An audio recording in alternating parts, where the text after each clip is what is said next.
Welcome back to the Holy Spirit verse by verse. For the last couple of episodes, we have been discussing the non-prophetic ordinary indwelling views use of Acts 6:6.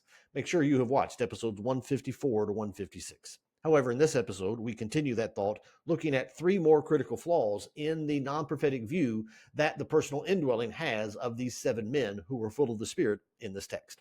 So number one, the seven men were not just full of the Spirit, but they were also full of wisdom, faith, grace, and power. The problem for the personal indwelling view of Acts 6:6, it becomes greater when one considers that in verses 3 and 4, the seven men, and Stephen in particular, are said to be not only full of the Spirit, but also full of wisdom and faith. It is interesting to note that two of the gifts listed in 1 Corinthians 12, 11 to 9, or 9 to 11 rather, are wisdom and faith. And in Old Testament prophecy, being full of the Spirit is tied to the infilling of wisdom. Isaiah 11:2 says, "And the Spirit of the Lord shall rest upon him, the Spirit of wisdom and understanding, the Spirit of counsel and might, the Spirit of knowledge and the fear of the Lord." The Spirit is labeled as the giver of wisdom, counsel, might, and knowledge. In earlier episodes, we have already seen that same language used as far back as Exodus about being full of the Spirit.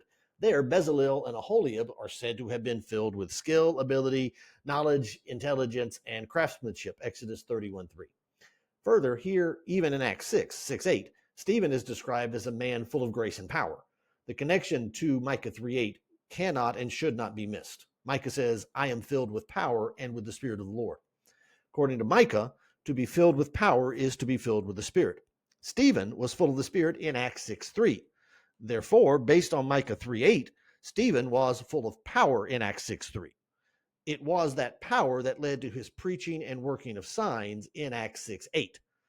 The conclusion that must be drawn from that connection is that one who is full of power, grace, wisdom, and faith has access to the Spirit's prophetic abilities because he is one who is full of the Spirit.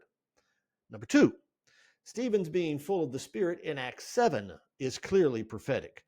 There is a simple problem for the personal indwelling view that arises when Acts 7:55 is considered. There is no doubt that 7:55 follows the pattern we have seen in every other reference of the infilling of the Spirit. But he, full of the Holy Spirit, gazed into heaven and saw the glory of the Lord and Jesus standing at the right hand of God. The he of 7:55 is Stephen. He is said to be full of the Spirit, which enables him to have a vision of the throne of God. Clearly, once again, we have a connection between prophetic insight and being full of the Spirit. If Stephen's being full of the Spirit in Acts 7:55 is a statement of prophetic ability, why does the exact same language about the same individual not have the same meaning?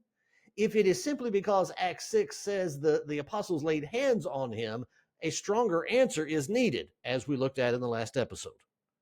Number three, Stephen's preaching was described by the wisdom and spirit of which he was full.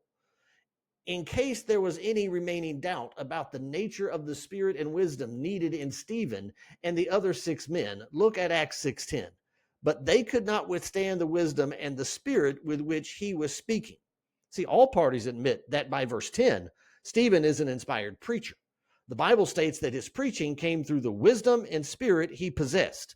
It is a strained reading of Acts 6 at best, which makes his being full of spirit and wisdom in verse 3 to have no connection to the spirit and wisdom he possesses in verse number 10.